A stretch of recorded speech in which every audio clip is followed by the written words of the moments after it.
White collar module का पर्दाफाश होने के बाद जांच एजेंसियों ने एक और बड़ा खुलासा किया है। देखिए, इन आतंकियों ने धमाके के साथ साथ कई हिंदूवादी नेताओं पर भी हमले की पूरी प्लानिंग की थी।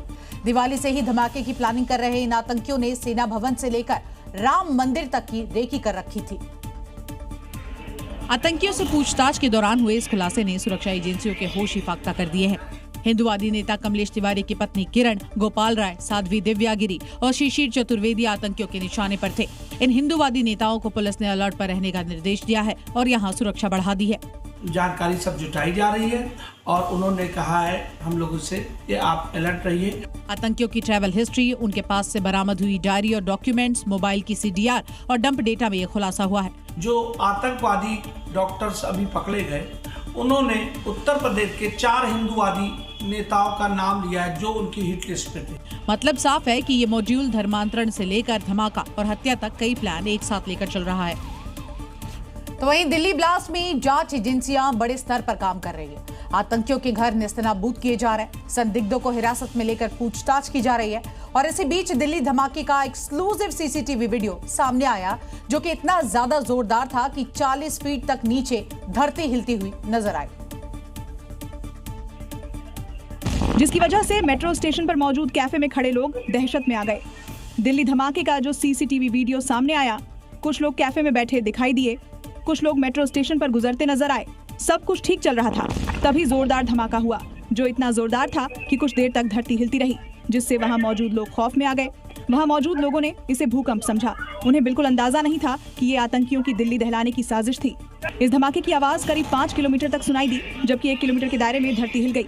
यही नहीं, करीब 42 फीट नीचे तक धरती कांप उठी। देखिए, दिल्ली ब्लास्ट मामले में जैसे जैसे सुरक्षा एजेंसियों की जांच आगे बढ़ रही है, उसमें धमाके से जुड़ी हुई चौंकाने वाली थ्योरी जो है वो सामने आ रही है। धमाके के दौरान मौके पर मौजूद I-20 कार के 60% मिले एग्जिबिट में बड़ा खुलासा हुआ है कि लाल किला धमाके में केवल 2 किलो अमोनियम नाइट्रेट का इस्तेमाल किया गया था और ये भी हो सकता है कि आतंकी उमर ने लाल किला पार्किंग में ही इस विस्फोटक को तैयार किया हो।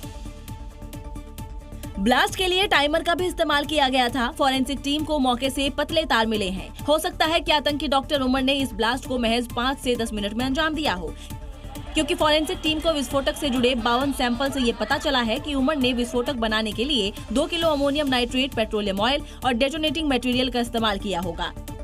क्योंकि मौके से मिले पतले तार भी बरामद हुए हैं और इस तरह के एक्सप्लोसिव को ब्लास्ट करने के लिए 5 से 10 मिनट के अंदर तैयार किया जा सकता है।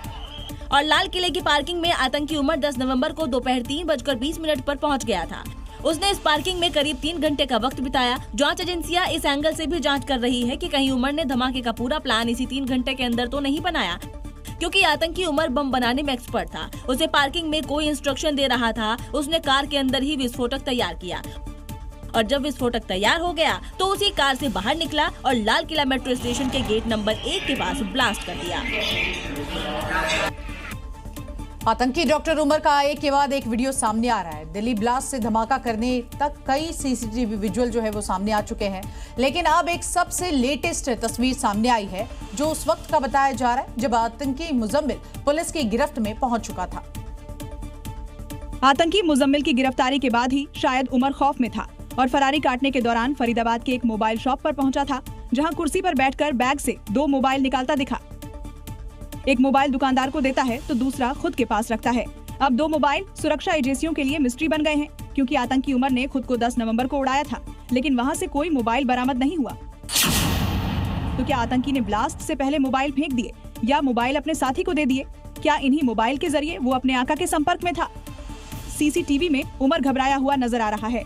उसके पास एक बैग भी दिखाई दे रहा है। अब सवाल है कि उसके बैग में क्या रखा था। सुरक्षा एजेंसियों के हाथ लगे इस नए वीडियो के बाद मोबाइल भी मिस्ट्री बन गए हैं। There has been a lot of debate. What is the true meaning of Dhamma or Dharma? आत्मा और परमात्मा के बीच सनातन सेवा का संबंध कायम रहेगा, इसी को कहते हैं सनातन धर्म। Whenever you believe in something, your belief system that works and then the nature helps. Things may change in my life, but this relation will never change and no power can hinder that. Why God faith? क्या हम fear की वजह से परमात्मा से प्यार करें कि नहीं तो वो दंड दे देगा हमको?